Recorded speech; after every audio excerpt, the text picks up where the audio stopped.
It seems to me, in my own experience, that a lot of discussion about leadership is really cliche in many ways, or vague.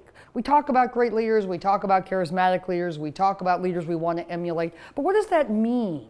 So let me give you a very specific definition of leadership. And it's from an American novelist and essayist named David Foster Wallace, and this comes out of an essay he wrote many years ago for the rock magazine Rolling Stone. He was on a presidential campaign following the candidate, and he said, "Effective leaders are individuals who help us overcome the limitations of our own selfishness and weakness and fears and get us to do harder, better, more important things than we can get ourselves to do on our own."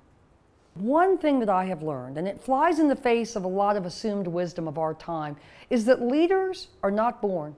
They are not, they do not arise from the rib of Zeus. They do not arise with a huge kind of DNA component of charisma and excitement and vision. Great leaders are made.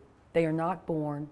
And they are made, and I'm going to quote a leader named A.G. Lafley, and Lafley likes to talk first about the set of endowments that individuals are born with, the things they come into this world with, and then in the same, if you will, the same set of ingredients, the experiences each of us acquire as we walk our paths.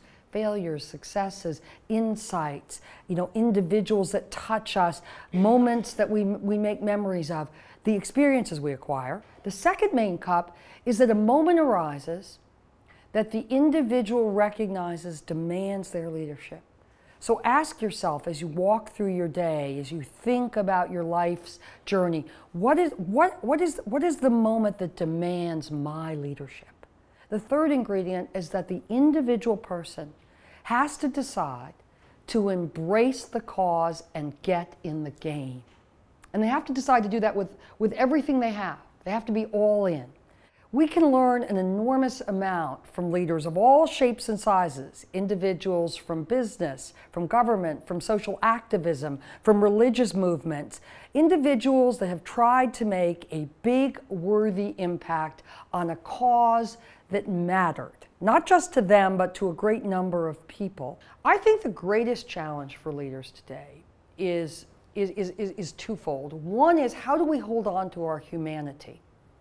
Our empathy, our dignity, our passion, our sense of connection to other people, even our enemies, even those who disagree with, in an age that is increasingly dominated by a transactional mode of operating. That's not really what defines the human spirit. That has never defined the stronger side of any of us. And I'm a historian. We are still living in service to the new technological breakthroughs of the last 25 years. We're not yet using technology. We are being used by it. It'll change, it always does. It did with the railroad, it did with the telephone, it will, but we're not yet there. So in an age really defined by rat-a-tat-tat transactions, how do we connect with our humanity? Because that is what will help motivate people. That is what will help us accomplish our mission. That is what will help others do better, harder, more important things than they can get themselves to do on our own.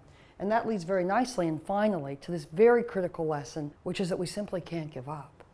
We live in an age when we dispose of things. We move from folder to app, to this email, to this text message. And we risk running into that kind of pattern of behavior as a modus operandi. We simply can't do that, because that's giving up on all these things in favor of the next new thing. Everything big, everything important, everything worthy in your personal and your leadership life always involves never giving up on the hard, important stuff.